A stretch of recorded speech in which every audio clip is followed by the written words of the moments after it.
And I guess the final thing for this particular section, it's a tip that we have, and we give this tip also in our Instagram page, is that you do not actually need results or data to publish a paper.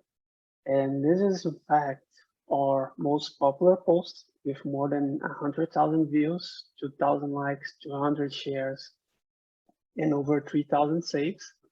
Supervisors don't talk a lot about this, but you can actually publish a review paper from your review chapter. You can publish a methods paper from your methodology chapter. You can actually publish a commentary paper.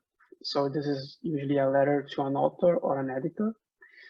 That commentary paper often comes from people that are already established in the academia, but that's mostly for engineering and the medical sciences as well. The health sciences might be different from other fields of study. And of course, you can always publish as a co-author, so offering your expertise to a colleague.